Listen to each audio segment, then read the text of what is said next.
네, 우리들의 일타 강사 엠뱅골드 신광섭 매니저와 함께하는 시간입니다. 안녕하세요. 안녕하세요. 진성입니다. 네, 오늘 한미반도체 리뷰하면서 시작하신다고요? 네, 오늘 반도체도 오늘 전반적으로 다 약세죠. 네. 그 중에서 이제 반도체 소부장의 탑픽 종목이 한미반도체를 좀 말씀을 드려보면요. 목표가 아직 터치하지 못했습니다. 화면 보면서 말씀 한번 드려볼 수 있도록 할게요.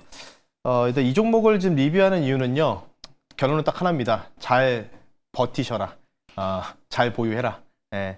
그러니까 좀 이런 말씀을 드리고 싶어요. 어떤 얘기냐면 이전에 이제 그 다산 정약용 선생의 말이 좀 떠오르더라고요. 어떤 거냐면 오늘 이제 약간 좀 이제 작은 종목인 우주항공 쪽에서 캔코 에어로스페이스가 뭐 상한가를 찍고 내려오고 약간 이제 그 또 뭔가 작은 종목들 위주로 지금 반발적인 매수 들어오면서 급등이 좀 나오고 있거든요. 통상 이게 시장이 증시 자체가 좀 안 좋을 때 전통파들은 좀 약세고 비전통파 쪽에서 조금 이제 급등이 좀 나옵니다. 그러니까 쉽게 해서 미국 주식을 따지면 민 주식 같은 열풍이 불고 있는 거죠.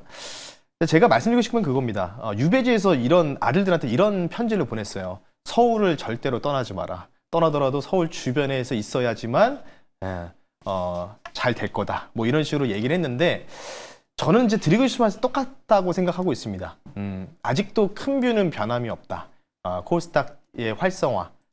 그에 관련돼서 6월까지는 아직 큰 틀에 대한 부분이 남아있는데, 물론 이제 앞서서도 대주주 양도소득세 관련된 부분들이 이제 이번 주 금요일까지가 이제 확정이 되다 보니까 회피 물량도 나오고 전반적으로 투심이 좀 많이 악화되고 있거든요. 근데 그런 와중에서 저는 이렇게 좀 더 정리해서 말씀드리면 한미반도체가 정말 좋은 기업이에요. TC본저 최강자고, 거기다가 이제 최근에 마이크론 테크놀로지 올라가는 거 대비해서는 사실 못 가는 경우가 좀 있긴 하지만 사실 오늘 저는 좀 기대를 했었거든요. 근데 오늘 마찬가지로 증시가 좀 밀리면서 하락이 좀 나오고 있다. 13만 원 정도 저항대에서 막히고 지금 약간 음봉 떨어지고 있는데 여기에서 절대적으로 뭔가 손절치거나, 그러니까 기존 보유자분들 같은 경우에는 여기 자리, 요 자리죠. 이런 자리들, 이런 자리나 이런 자리에서 매수하신 분들 도망칠 자리 절대로 아닙니다. 도망칠 자리 절대로 아니고요. 저는 이제 여기서 편입을 했잖아요. 요날 이제 편입을 했는데, 그래서 좀 올라가다가 좀 밀리고 있으니까 뭐 그러니 할 수 있는데, 여기서 이제 흔들리시는 분들만 좀 나갈 수 있는 구간이거든요. 그러니까 웬만하면은 뭐 앞서서도 많이 얘기했지만 금요일이나 어느 정도 금요일 오후나 또는 차주 월요일 날 되면은 저도 마찬가지로 말씀드리지만은 투심이 다시 회복을 할 겁니다. 투심이 회복할 거기 때문에 여태까지 미국의 반도체가 올라간 퍼포먼스를 이런 한미반도체 같은 이 반도체 소부장 대장 종목들 위주로 강세가 나올 가능성이 상당히 높기 때문에 오늘과 내일 휴장이죠. 그리고 금요일까지 이런 뭔가 이제 차익 실현이라든지 전반적으로 투심이 악화되는 매물이 좀 나올 수 있는데, 그걸 이제 굳건하게 견디신 분만 14만 원, 15만 원 신고가, 다시 단기 신고가 나오는 것까지 수익을 드실 수가 있을 것이다 라고 말씀드릴 테니까요. 한미반도체 가격 전략 잘 참고하시면서 1차, 2차 분명히 갈 거다라는 점 다시 한번 강조드리면서요. 리뷰 마무리할 수 있도록 하겠습니다. 네, 불안해하지 말고 버티자라고 리뷰를 해주셨습니다. 그러면 일단 이번 주까지는 시장이 계속 좀 지지부진할까요, 강사님? 그냥 이제 사실은 50억 그 이상의 대주주 관련된 부분들이 슈퍼김이라고 읽었잖아요. 근데 이제 실질적으로 과연 50억 이상 이제 그 대주주 지분에 소속되어 있는 분들이 몇 프로인지 아십니까? 몇 프로?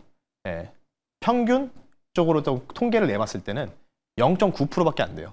지금 시장에서. 그 대부분이 1억 5천 뭐 이 정도고, 뭐 좀 크게 이제 보게 되면 이제 제도권에서 이제 그런 부분들이 좀 나올 수도 있겠지만은, 그러니까 원래 연말이 갈수록 약간 이제 차익 실현하고 조금 좀 쉬자, 약간 이런 분위기거든요.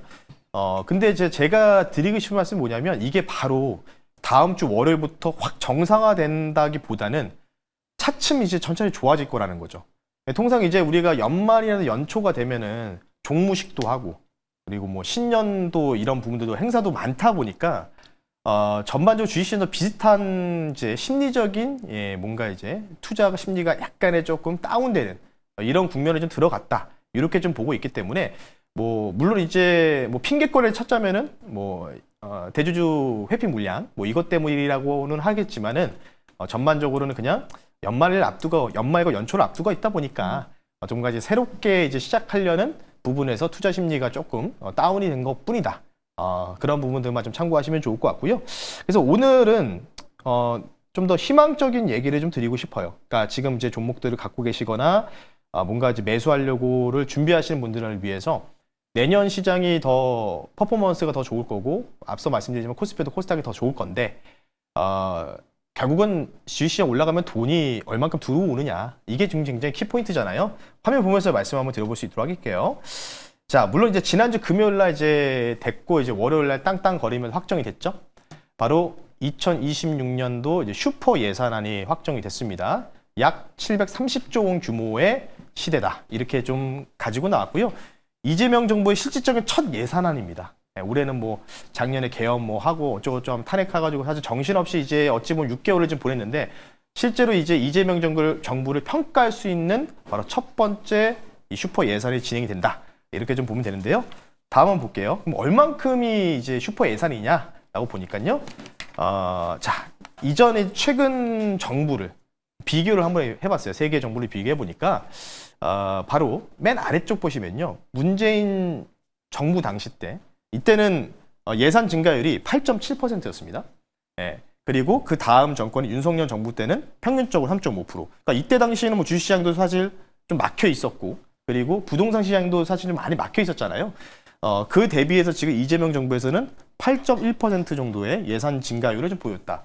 근데 사실 문재인 정부 당시 때는 이게 어쩔 수 없이 예산을 증액할 수밖에 없었던 이유가 뭐였을까요? 결국은 코로나 팬데믹 때문에, 2년 정도의 코로나 팬데믹 때문에 다 막혀 있다 보니까 뭔가 이제 혈기를 뚫으려고 하다 보니까 돈을 풀 수밖에 없었죠. 그리고 미국도 마찬가지로 2년 동안 열심히 돈을 풀어 제끼지 않았습니까?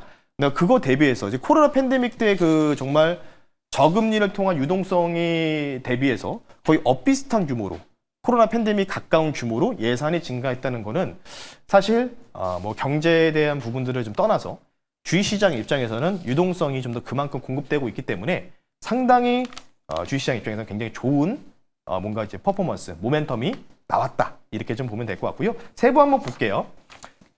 주목할 만 이제 투자 뭐 테마를 좀 보게 되면요, A, B, C, D, E, F라고 해서 이렇게 좀 이제 알파벳 순으로 나왔는데요. 마찬가지로 이제 AI, 뭐 어쩔 수가 없는 거죠. 그리고 B가 이제 바이오죠.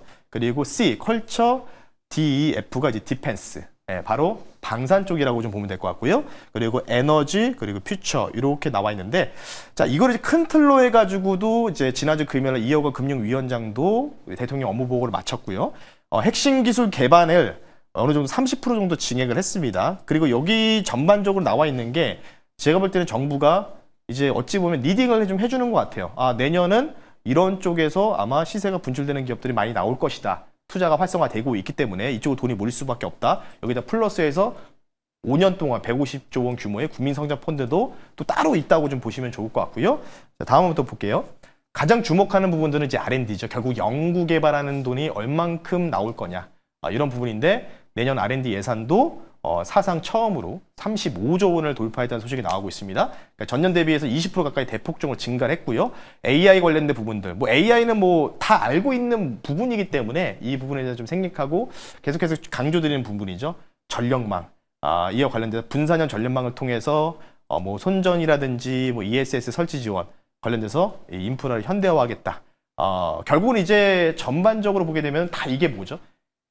끝판왕인 AI 쪽으로 간다. 그쪽을 준비하고 있다. 이런 부분이라고 좀 보시면 좋을 것 같고요. 자, 그래서 좀 더 자세하게 좀 보겠습니다. 자세하게 좀 보게 되면은 결국은 AI를 뭔가 만들고 뭐 자율주행이든지 뭐 로봇을 만들고 뭘 하려고 하면 결국 필요한 게 뭐죠? 에너지잖아요. 그러다 보니까 이제 SMR 관련된 부분들에 대한 이제 부분들, 또 연구 개발과 또 착공 비용까지 또 예산을 증액하고요. 마지막은 이제 나오죠. 뭐 한미 마스카 프로젝트 관련된 부분들, 뭐 요 부분들은 이제 미국 정부 협력 관계고요. 중간에 있는 게 계속 제가 강조드리는 거죠. 공급망 이슈겠죠. 이 탈공급망, 탈중국을 하는 이런 부분들이겠죠. 그렇기 때문에 여기 ESS 배터리 들어가는 2차 전지의 소재 원료들. 뭐 이렇게만 보면은 이제 여기서 또 오늘 2차 전지 추천할 수도 있겠구나 생각하실 텐데, 끝까지 한번 보시자고요. 자, 그래서 제가 좀 드리고 싶은 말씀은 딱 이겁니다. 뭐냐면요, 어쨌든 증시 자체가 바로 올라갈 수도 있지만 금요일이나 월요일 날부터 해서 이제 대주주 양도 관련된 부분에 투심이 악화된 거를 좀 풀어갈 수는 있을 것 같거든요. 근데 여기서 좀 주목하는 게, 어찌됐던 간에 저는 내년을 좀 바라봤을 때, 뭔가 안정적으로 주가 상승이 나올 수밖에 없는 섹터와 종목이 이쪽으로 좀 보고 있어요. 그래서 오늘 결론을 이렇게 말씀드리겠습니다. 오늘이 될 수도 있고요. 금요일 날 종가가 될 수 있는데요. 저점에서 매수할 수 있는 종목, 이제 악재가 뭐 더 있을까라는 생각으로 한번 종목을 준비했으니까요.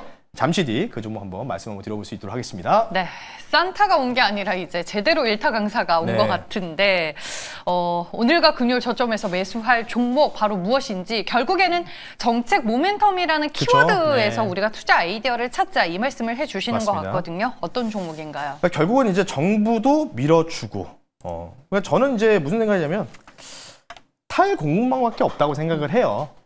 뭐 지금 당장 움직임이 없지만, 그리고 얼마 전에 좀 악재가 나와가지고 얻어맞은 종목입니다. 근데 이제 이런 생각이 들더라고요. 벌써 또 악재가 있을까? 뭔가 또 악재가 나올까? 이제는 이제 더 이상 악재가 없지 않나 생각이 들어서 가지고 나왔고요. 종목명 바로 말씀드릴게요. 종목명은요, 바로 LG 에너지 솔루션이라는 종목을 페이크해 볼 수 있도록 하겠습니다. 네, 거의 뭐 2차 전지, 전기차 안에서는 맏형이라고 볼 수 있는 LG 에너지 네, 1등이죠. 솔루션입니다. 네. 투자 포인트와 함께 가격 전략 들어볼게요. 네, 장남 종목이죠. 장남이죠, 장남. 첫째 아들이라고 좀 보면 될 것 같고요. 뭐 장녀가 될 수 있고요. 자, 오늘 LG 에너지 솔루션 뭐 동사 설명은 제가 굳이 드릴 필요는 좀 없을 것 같습니다. 아시다시피 그만큼 3대 이 2차 전지 배터리 팩 셀을 만드는 회사 중에서 점유율 1위를 기록하고 있는 종목이다라고 좀 보면 될 것 같고요. 두 가지 포인트 말씀드릴게요. AI 데이터 센터, 결국은 이재명 정부가 내년도 예산 증액 관련된 부분들이겠죠. 분산형 전력망 핵심 수혜주다라고 좀 말씀을 드리고 싶고요. 모든 지금 뭐 골드만삭스라든지 UBS부터 시작해가지고 리튬부터 시작해서 전반적으로 얘기하고 있는 키포인트가 결국은 ESS 배터리예요. 그리고 앨런 머스크도 지난번에 말씀드렸지만 전기가 남아도는데 왜 배터리를 안 만드냐. 저장 배터리를 만들어야 된다. ESS에 대한 부분도 많이 강조를 했기 때문에 아마도 이재명 정부의 정책과 글로벌 트렌드로 좀 봤을 때는 결국은 내년의 주도는 ESS 배터리가 될 가능성이 높다라는 점 강조드리면서요. 가격 전략 빠르게 말씀 한번 드려볼게요. 자, 요날 이제 포드 뉴스 나와가지고 포드가 이제 전기차 안 한다라고 해서 급락 나왔고, 요 다음 날 또 어떤 뉴스 나왔죠? 네. 포드에서 이제 LG 엔솔과 조인하고 있었던 10조 원 규모의 계약 취소가 나온 겁니다. 네. 그리고 나서 하락이 나왔는데, 계속해서 말씀드리지만은 2차 전지를 전기차가 많이 판매될 거라는 보고 우리가 들어가진 않잖아요. 우리가 보는 게 뭐죠? 결국은 ESS 배터리와 휴머노이드 로봇에 들어가는 동력 배터리 소재거든요. 그 두 가지 포인트만 좀 기억하시면 좋을 것 같기 때문에요. 1차를요, 당연히 이 하락분을 돌리는 파동을 좀 계산해서요. 44만 원 선으로 먼저 1차 목표 가격을 말씀드리고요. 2차 목표 가격은 이전에 신고가죠. 53만 원 선. 손절 가격은 35만 5천 원 선으로 말씀 한번 드려볼 테니까요. 뭐 이틀 뒤에 어떻게 될지, 어찌보면 차주 월요일부터 좀 움직일 가능성도 있기 때문에요. LG 에너지 솔루션 가격 전략 참고하시면 좋을 것 같습니다. 네, 알겠습니다. 오늘의 1타 종목 LG 에너지 솔루션으로 만나봤습니다. 오늘은 네이버 밴드로 찾아가는 방법 알려주시죠. 네, 여러분들 네이버에 신광섭 검색하시면요. 뭐 앞서 뭐 앨런 머스크 얘기도 그렇고 하지만 이게 좀 이제 정신없이 제가 얘기하다 보니까 많이 또 와닿지 않으실 수 있어요. 그래서 10분짜리 영상으로 제가 이 ESS 배터리 관련된 모멘텀을 좀 압축해서 우리가 26년도 주도 테마 섹터로 봐야 되는 이유에 대해서 10분짜리로 알차게 제가 요약해서 네이버 밴드에다가 올려드릴 테니까요. 관심 있으신 분들은 네이버에 신광섭 검색하셔서 네이버 밴드 활용하시면 좋을 것 같습니다. 네, 알겠습니다. 마켓 1타 강사 여기까지고요. 엠뱅골드 신광섭 매니저였습니다. 고맙습니다. 네, 고맙습니다.